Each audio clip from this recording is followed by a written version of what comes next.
in high school, I kind of made the decision that I wanted to be a pastry chef. So after I made that decision, that was when my whole goal and life plan was, how can I get to that point where I can become the pastry chefs that I see on the TV and learn what they know. So I went into the Navy and baked a lot while I was in the Navy, and then studied baking and pastry arts at the Culinary Institute of America for 2 years.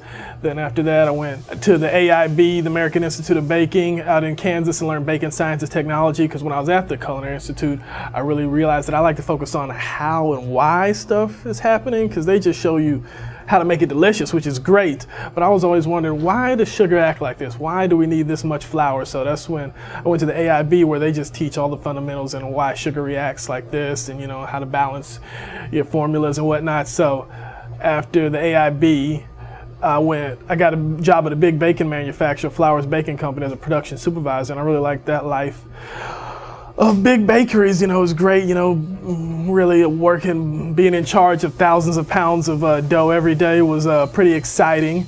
But then I kind of got the itch to create. I wanted to create again. I got in this industry to hopefully create products that I made with my signature, and just instead of doing someone else's formula. So that's when I saw this little donut shop for lease and said, you know what, let me give it a shot. I think I can make some donuts I like, see if other people like them. So that's what we've been doing since then. When I was really focused on becoming a pastry chef, I interned at the Windsor Court Hotel. It was, I guess, one of the only, that and the Ritz-Carlton, the Windsor Court Hotel in New Orleans. It was one of the only 5-star hotels in the city.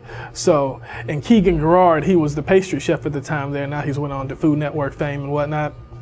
But he really got me focused on, you can make the best product. Because when because I went to there after the Navy, so, the Navy is just, you make something, hopefully people like it, But when he came there, he just got there as soon as I was interning, and he was changing the apple pie recipe, and he said something. He was like, since we're, the best hotel in the city, we need to have the best apple pie for our room service.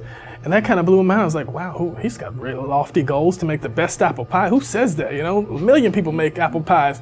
But I realized that's the mentality you got to have in this industry. You got to be determined that with your knowledge, skills, background, education, that you can make the best product. And that's kind of been my goal here. When people say, do you think your donuts are good? I think my donuts are the best donuts in the world, because I have the background and the experience and the knowledge behind it that I think I can make a better product than anybody else out there. So that's really been our goal since then.